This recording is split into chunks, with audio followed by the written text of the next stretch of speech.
부분이 좀 있어요. 자, 우리 중학교 때 배웠던 내용인데 앞에 잠깐 볼까요?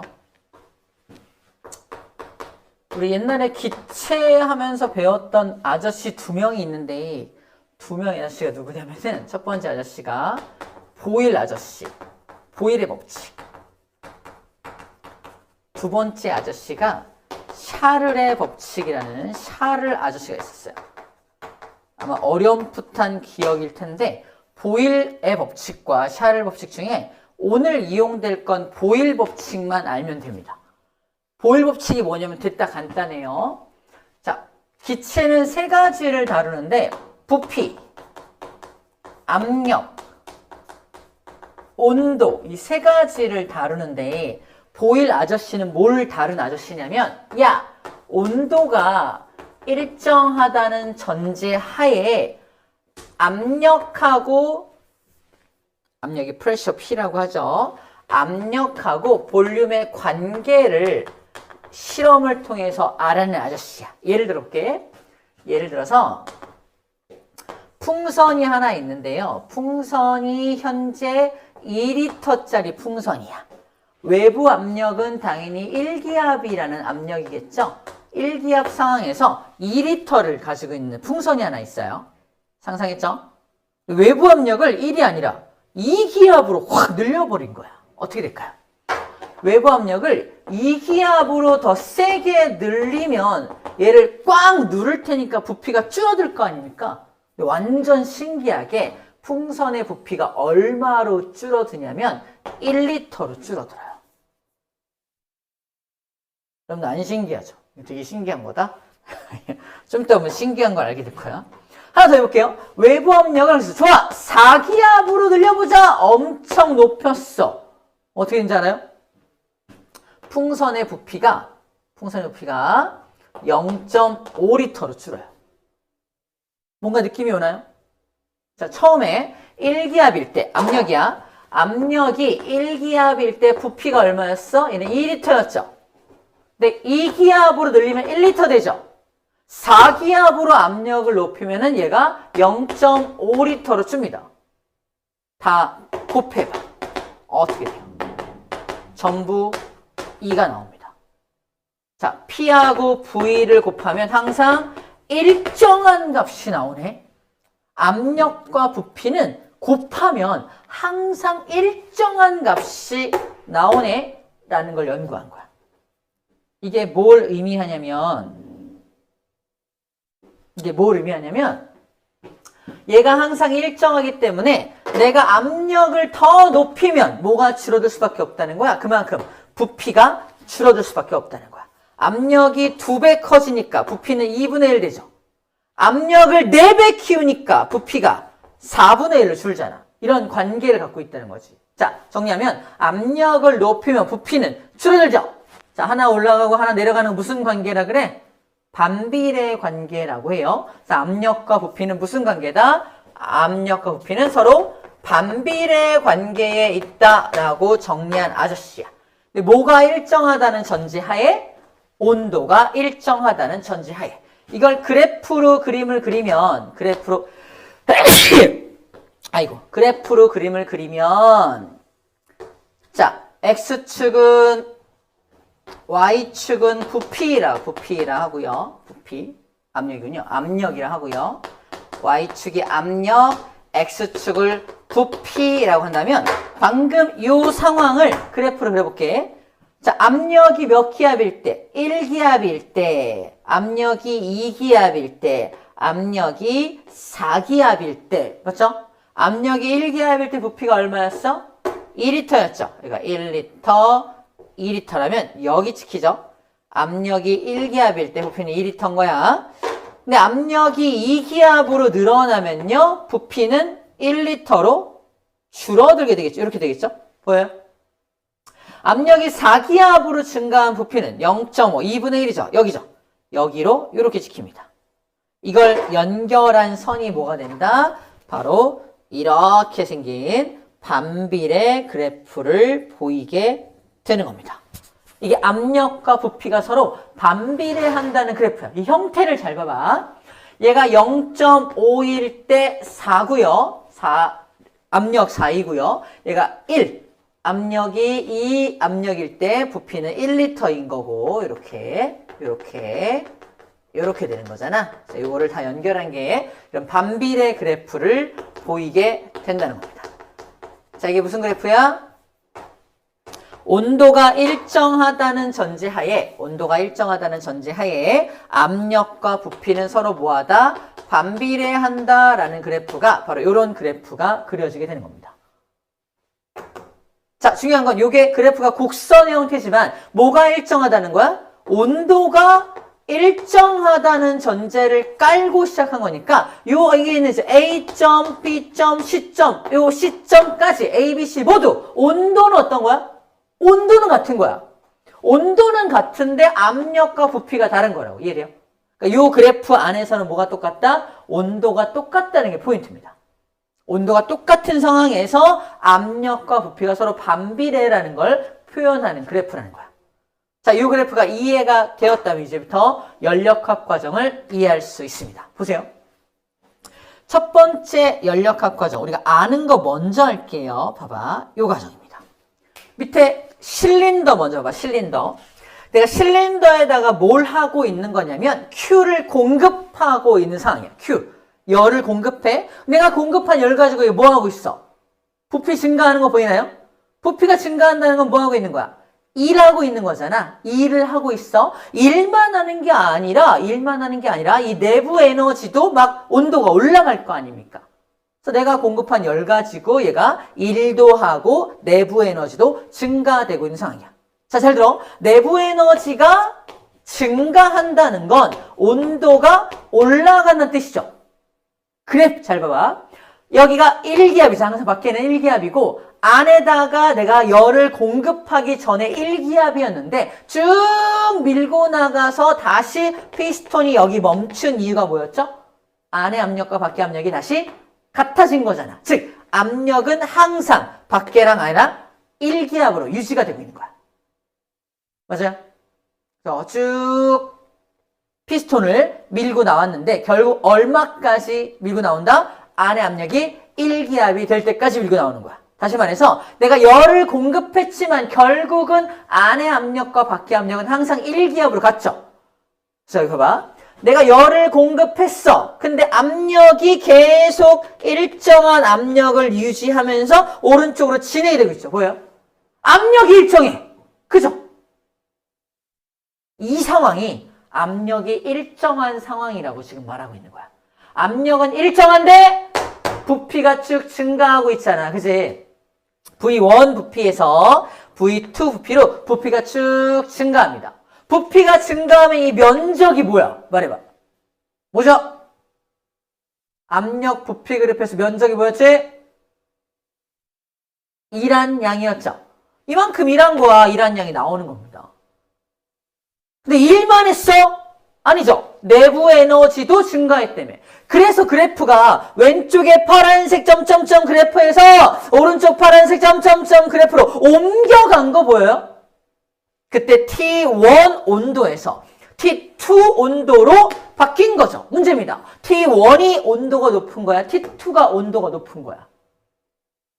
내부 에너지가 증가해야 하기 때문에 T2가 온도가 더 높아야 하는 겁니다. 그래서 어려면 찾아야 될 건 뭐야? T1보다 T2가 온도가 높아요. 이걸 알아내야 되는 거예요, 여러분들이. 이해돼요? 그러려면 이 안에서, 이 그래프 안에서는 온도가 T1으로 일정하다는 걸 이해해야 되고, 여긴 T2로 일정한 그래프가 그려지는 겁니다. 그래서 그래프가 두 개가 그려지는 거예요. 왜? 온도가 다르니까. 온도가 달라졌다는 걸 모르면 내부 에너지가 증가했다. 내부 에너지가 변했다는 걸 의미합니다. 내가 공급한 열 가지고 뭐 했다? 일도 하고 내부 에너지도 증가했어요. 보이나요, 이제? 그래프 안에서 보이나요? 내가 공급한 열 가지고 일도 하고 내부 에너지도 T1에서 T2로 증가했어요. 보이나요? 이게 무슨 과정이라고 한다? 압력이 일정하니까 체크 위에 등압 과정이라고 불러줍니다. 등압 과정이다 라고 불러줘. 등압 과정. 그래서 이 과정을 등압 과정이다. 압력이 변하지 않아. 등압 과정이야 라고 불러주는 거야. 그 내가 공급한 열 가지고 뭐 한 거야? 내부 에너지도 증가시키고 일도 한 거죠. 우리가 잘 알고 있는 무슨 공식이야? 연력학체 1법칙이 바로 등압과정 공식입니다. 우리가 지금까지 등압과정 가지고 공부한 거야. 이게 기준이야. 등압과정 가지고 공부한 겁니다. 근데 요 W 대신에 뭐라고 썼어? P 델타 V라고 썼죠. 기체가 하는 일은 P 델타 V로 구할 수 있으니까 공식을 변형한 것 뿐이죠. 이게 기준을 딱 잡아놓고 이제 잘 봐. 변형합니다.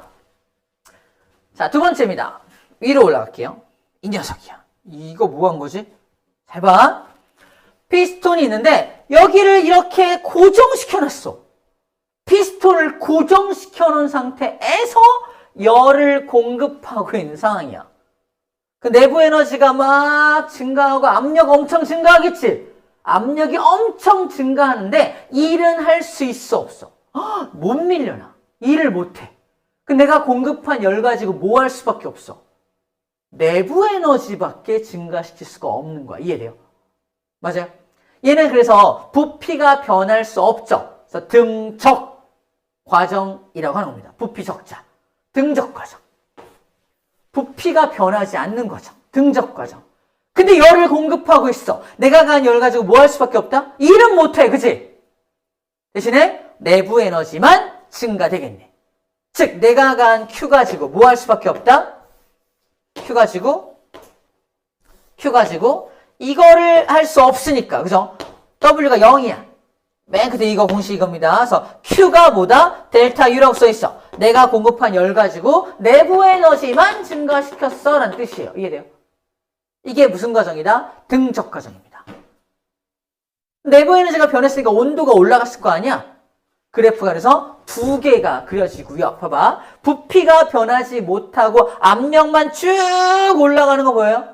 부피가 변하지 못했으니까 면적이 안 그려지죠. 일 못한 거야. 대신에 T1에서 T2로 온도가 쭉 올라갔으니까 T2가 온도가 높은 거죠. 내부 에너지가 엄청 증가한 겁니다. 보이네? 압력은 당연히 이 안에 압력이 엄청 높아질 수밖에 없겠지. 상상을 해봐. 그죠? 하지만 부피가 증가하지 못하니까 내가 공급한 열 가지고 일은 할 수가 없는 겁니다. 됐죠? 일은 할 수가 없게 되는 거예요. 이런 걸 등적 과정이라고 하는구나 라는 겁니다. 자, 그래서 등적 과정이 뭔지, 그리고 등압 과정이 뭔지에 대해서 우리 그래프를 가지고 살펴본 거야. 정리하면 등압 과정은 내가 공급한 열 가지고 일도 하고 내부 에너지도 증가시켜요. 이게 등압 과정이라면 등적 과정은 내가 공급한 열 가지고 일을 못하니까 내부 에너지를 증가시킬 수밖에 없다라는 게 등적 과정의 공식인 겁니다. 이해돼요? 자, 세 번째 그래프도 가볼게요. 다음 장에 나와 있습니다. 바로 이 그래프예요. 이름하여 무슨 그래프다? 등온 과정입니다. 등온. 온도가 변함이 없대. 야, 봐봐. 온도가 변함이 없으면 그래프가 두 개 그려질 이유가 없죠. 하나의 그래프 안에서 왔다 갔다 할 거 아니야. 그래서 그래프가 하나만 그려지는 거야. 그래프를 딱 보자마자 우리 무슨 과정이구나. 이거 등온 과정이네 라고 알아보면 돼요.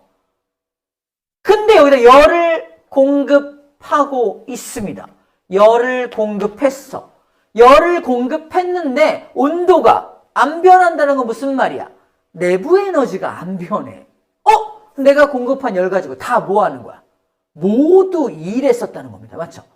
완전 이상적인 열기관이야. 세상엔 존재하지 않아. 하지만 아주 이상적인 열기관이 바로 등온 과정에서 나타나는 열기관입니다. 내가 가한 열 가지고 모두 일만 했어. 대박인 거죠. 내부 에너지가 증가하지 않고 모두 굉장히 효율적으로 일을 했으니까. 그래서 내가 가한 열 가지고 뭐 했다? 내부 에너지가 변하지 않아. 0이야. 모두 일했어. 내부 에너지가 안 변하고. 자, 내가 가한 열 가지고 일만 했다. 이 공식이 뭐다? 바로 등온 과정입니다. 그래서 등온 과정이란 무엇이다? 등온 과정이란 내가 가한 열 가지고 뭐 했다? 일만 한 겁니다. 일만 한 걸 등온 과정이라고 말하는 거예요. 자, 연력학체 1법칙에 근거해서 얘가 0일 수밖에 없으니까 얘만 남게 되는 거잖아. 다 연력학체 1법칙과 연결되는 과정들인 거야. 자, 마지막 네 번째 연력학 과정입니다. 되게 특이해요. 봐봐. 이건 뭐냐면 단열 과정이야. 단열이 뭐야, 단열. 열이 차단된 상태야. 열이 없어. 열을 공급하지 않아. 근데 뭐 하고 있어, 봐봐. 부피가 V1에서 V2로 쭉 증가하는 거 보여요? 아니, 열도 공급하지 않았는데 어떻게 부피가 증가할 수 있을까? 이런 경우입니다. 잘 봐. 내가 공기덩어리야. 밖에서 나를 1기압으로 누르고 있어. 아씨, 겁나, 막 엄청 누르네! 근데 어떤 특별한 일이 발생해서 내가 갑자기 위로 훅 올라간 거야. 위로 확 올라가면은 위에는 나를 누르는 공기 압력이 적어지죠. 나를 0.8로밖에 안 누르네? 나는 1기압이 누르는데 나를 유지하느라고 내 안의 압력도 1기압이야. 이러고 있었어. 밖에랑 안에가 압력이 똑같은 상태였어. 근데 갑자기 위로 훅 올라가면서 밖에 압력이 0.8기압으로 바뀌어. 나는 1기압인데 부피가 욱 늘어나는 거야. 언제까지? 밖에 압력과 안의 압력이 0.8로 같아질 때까지. 이해돼요? 이런 경우에 부피가 늘어날 수 있다고. 내가 외부에서 열을 공급받아서 부피가 증가한 거야? 아니야. 오히려 외부 압력이 줄어들면서 저절로 부피가 증가한 거야. 이해돼요? 어떤 경우가 이런 경우냐면 내가 공기덩어리야. 막 진행 중이야. 1기압으로 누르면서 나도 진행하고 나도 1기압이야. 가고 있는데 갑자기 커다란 산을 만나. 산을 타고 올라갈 수밖에 없지. 그죠? 산을 타고 올라가다 보니까 외부 압력이 줄어들어. 그죠? 내 안의 압력은 1기압인데 밖에 압력이 0.8이야? 오케이. 올라가면서 부피가 훅 팽창하는 거지. 이해돼요? 이런 상황. 이런 상황이 바로 외부에서 열을 공급한 건 아닌데 부피가 증가하는 상황인 거야. 그럼 기체의 부피가 증가했으니까 일한 거 안 한 거야? 일은 한 거야. 그치? 기체의 부피가 증가했잖아. 일한 거야. 근데 얘는 외부에서 열을 공급하지도 않았는데 뭘 가지고 일했을까? 뭘 가지고 일한 거야? 지가 갖고 있던 내부 에너지를 쓴 거야. 지가 갖고 있던 내부 에너지를 써가면서 이 일을 한 거라고. 내부 에너지를 썼다는 건 무슨 말이야? 온도가 떨어지겠지. 그래서 온도가 떨어지면서 이 일을 하는 상황입니다. 즉 내부 에너지를 쓴 만큼 이 일을 하게 되는 거지. 공식 먼저 보면 그래서 내가 내부 에너지가 감소된 거 가지고 일했어라고 써있는 거야. 내부 에너지가 감소된 걸 가지고 일했어. 왜? 외부에서 열을 공급한 적이 없거든. 단열 과정이야. 기억납니까? 그래서 위로 쭉 올라가는 공기는 팽창하면서 온도가 낮아져. 온도가 낮아지면 이슬점까지 온도가 떨어지면 그 안에 수증기가 응결되면서 뭐가 만들어져? 그래서 구름이 만들어지는 거야. 구름 생성 과정에서 배웠던 단열 팽창. 열이 차단된 상태에서 공기가 팽창하면 온도가 떨어져서 이슬점에 도달해서 구름 만들어진다 할 때 아마 중3 과정이었나 그래요. 그때 배웠던 게 바로 거기 안에 뭐가 들어있다는 거야? 단열 과정이라는 연력학 과정이 거기 숨어 있었던 거야. 이해돼요? 내부 에너지가 줄어든 거 가지고 일했다는 겁니다. 아, 그렇구나. 그 내부 에너지가 줄어들어야 되니까 온도가 떨어질 거 아니야? 그래 봐봐. T1 온도에서 T2 온도로 내려오는 거 보여요? 그럼 T1이 온도가 높은 거야? T2가 온도가 높은 거야? T1이 온도가 높은 거지. 온도가 떨어져야 되니까. 맞아요? 그래서 T1의 온도가 T2의 온도보다 더 높다라고 써 있는 겁니다. 그렇잖아. 자, 요 과정. 요 온도가 변하니까 그래프는 두 개가 그려져야 되는 거죠. 온도가 T1은 T2로 떨어집니다. 그래서 T2가 온도가 낮은 겁니다. 자, 이런 과정을 단열 과정이라고 불러줍니다. 아하, 그렇구나 라는 거예요. 자, 방금 예를 들어서 했던 얘기가 바로 여기 이 내용이죠. 잘 봐. 정리 먼저 하고 올까요? 단열 과정. 마지막 과정은 단열 과정이라고 불러주는데 얘는 외부에서 열 공급한 게 아니죠. 자, 내가 이 일은 뭐 같다 했다? 제가 내부 에너지가 감소된 거 가지고 이 일을 했다. 이렇게 표현을 하게 되는 거예요. 이것도 연력학제 1법칙에 근거해서 쓰는 겁니다. 자, 영동, 태백산맥을 기준으로 오른쪽 동해안 지역을 영동지방이라고 하고요. 왼쪽을 영서지방이라고 말을 해요. 영동지방은 즉 바닷가니까 수증기가 굉장히 많이 포함된 공기가 이렇게 몰려오는 중인데 갑자기 높은 산을 만납니다. 어떻게 한다고? 높은 산을 타고 올라가죠. 할아버지가 될 때까지 올라갑니다. 산을 타는 할아버지, 산타 할아버지. 그만할까? 알았어. 아무튼 산을 타고 올라가는 할아버지 그냥 공기가 있어요. 그죠? 이게 쭉 올라가면서 뭐가 떨어져? 온도가 떨어지겠죠. 구름 만들 거 아니야? 그래서 구름이 많이 생성되고 있는 모습이야. 구름 만들어지면 뭘 내립니까? 비를 내릴 거 아니야. 그래서 영동 지방에 요 산에 비를 막 내리고 건조해진 공기가 이 산을 넘어가는 거야. 왼쪽으로 진행된 이 공기는 수증기가 거의 없는 공기가 넘어가겠죠. 굉장히 뜨겁고 건조한 공기가 영서지방으로 넘어갑니다. 이 영서지방에 사는 사람들은 그래서 이 산을 넘어오는 저 공기는 겁나 뜨겁고, 그죠? 이게 단열 압축, 이제 내려오는 공기는 다시 뜨거워져. 올라가는 공기는 차가워지잖아. 내려오는 공기는 다시 뜨거워집니다. 뜨거워질 뿐더러 습도도 되게 낮아. 되게 건조해. 고온 건조한 바람이 막 불어옵니다. 영서지방 사람들이 뭐라고 말한다? 높새바람이 부는구만! 이 바람을 높새바람이라고 불러줍니다. 높새바람. 이 높새바람의 특징이 그래서 굉장히 고온, 온도가 뜨겁고 건조한 공기라는 거야. 이 안에 뭐가 숨어있다? 연력학제 1법칙 중에 단열 과정이라는 과정이 숨어있다는 겁니다. 아시겠죠? 사회 시간에도 높새바람을 배워요. 그때는 뭐라고 배운다? 태백산맥을 넘어가면서 건조해진 공기가 영서지방으로 간다. 이걸 높새바람이라고 한다. 끝! 왜 건조해지는지, 왜 온도가 뜨거워지는지 설명을 한다, 안 한다? 하지 않아요. 아니, 못해요. 왜? 문과니까. 그죠? 우리는 할 수 있습니다. 왜 건조해지는지, 왜 온도가 높아져야만 하는지에 대해서 연력학 법칙으로 설명이 가능하다라는 겁니다. 아시겠죠?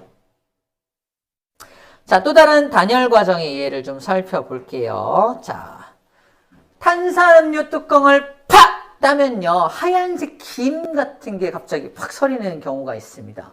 왜 그러냐면, 자, 탄산음료 안에는 굉장히 압축된 공기가 들어있잖아. 압축된 이산화탄소가 막 들어있는데, 갑자기 이걸 탁 따면은 압축되어 있던 공기가 갑자기 확 팽창하지. 외부에서 열을 공급해서 팽창한 게 아니잖아. 단열 상태에서 팍 팽창한 거야. 그럼 이 공기 온도가 어떻게 돼? 엄청 차가워질 거 아닙니까? 이 공기 온도가 엄청 차가워지면 주변에 있던 수증기가 얘 때문에 응결돼서 하얗게 김이 서리는 거야. 그게 이제 팍 따면은 하얀색 김이 생기는 이유가 바로 그런 이유 때문에 그러하다라고 말하는 거고요. 이 자전거 바퀴에 이렇게 해서 이렇게 바람는 거 있잖아. 이걸 이제 여기서 뭐라고 표현하고 있어? 공기를 넣는 튜브? 이렇게 막 공기를 막 넣으면은 두 가지를 봐야 돼. 자, 이 장치, 이거 실린더로 할게. 이 실린더 장치는 내가 압축시키는 거잖아, 공기를. 자, 열을 공급하는 게 아니지. 열을 빼내는 것도 아니야. 그냥 외부에서 힘을 가해서 압축시키는 거니까 단열 압축이 일어나. 그러니까 단열 팽창은 온도가 떨어진다면 단열 압축은요, 온도가 올라가겠지. 뜨거워져, 공기가. 공기 온도가 뜨거워진 상태로 이게 튜브 안으로, 자전거 바퀴 안으로 들어가니까 막 칙칙칙 넣고 자전거 바퀴를 딱 만져보면 따뜻한 걸 느낄 수 있습니다.